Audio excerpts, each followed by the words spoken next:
Hey everybody, I'm Dan Phelps, and this is The Joy of Recording, Episode 6. So far in this series, I've been going step by step through the creation of a track, starting from just an ambient pad layering loops and various ideas, improvising melodies, and basically improvising an arrangement, and then turning that into something that sounds more intentional. In the last video, I added bass, which really rounded out this song. And in this video, I'm going to talk about something that happens fairly often when I'm working this way, which is that I'll get pretty far into the creation of a piece like this, and something will just stop working for me. In this case, I had a fairly dirty sounding vinyl loop that I was using from really early on in the process. It sounds like this.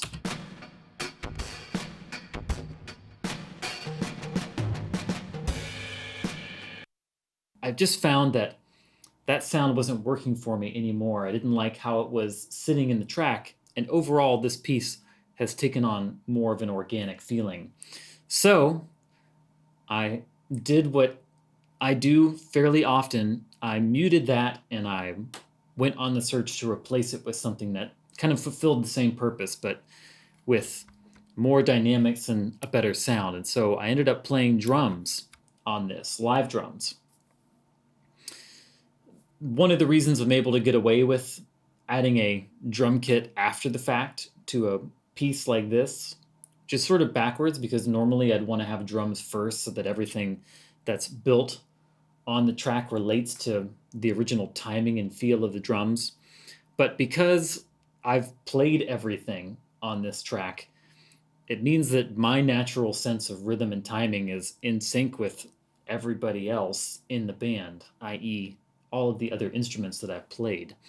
So it's fairly easy for me to just jump on the drums and, in a couple of passes, capture a passable take. Here's a little bit of what that looked like.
So once you've replaced something so fundamental in a track like this, what do you do?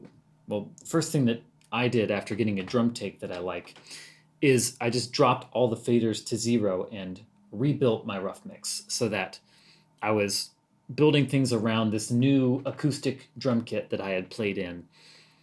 It's also just a great idea a couple of times through the process of making a piece like this where you're just layering bit by bit to drop all the faders and rebuild the mix.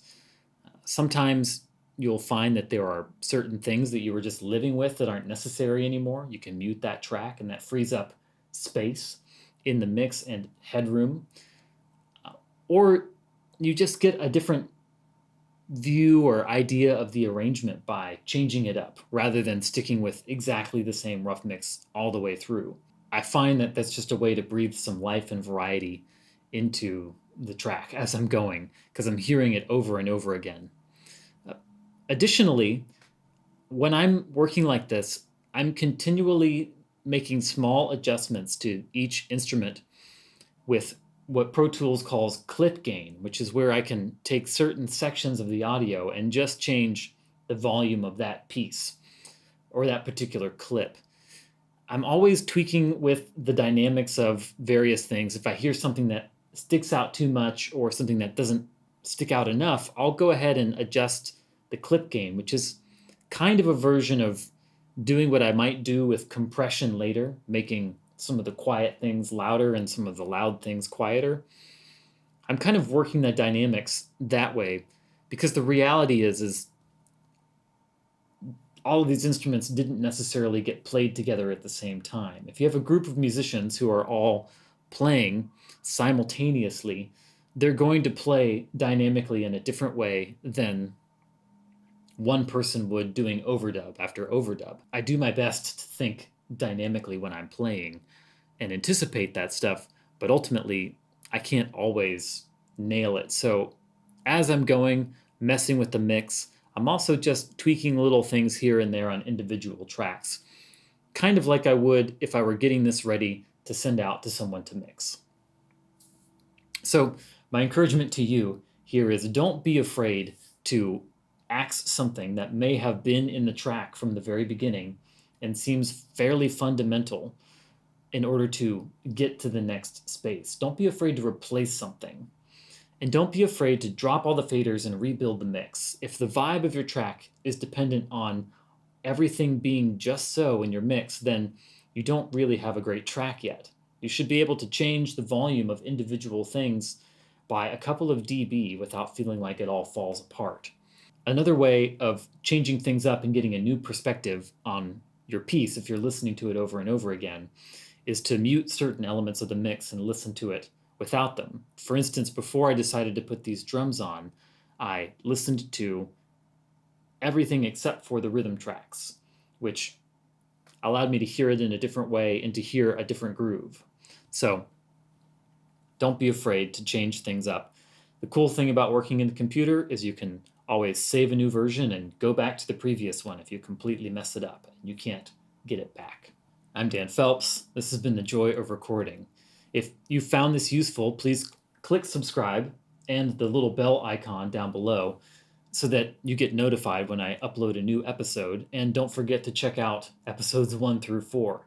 You can see how I built this track from nothing. Additionally, if you're just getting started with recording, I have a free guide and checklist to help you pick out the right gear and make sure that you're not missing any small cables or dongles or whatever that you might need in order to get started at home. Also, if you want to hear this track in its current state, I'll put a SoundCloud link in the show notes as well. See you next week.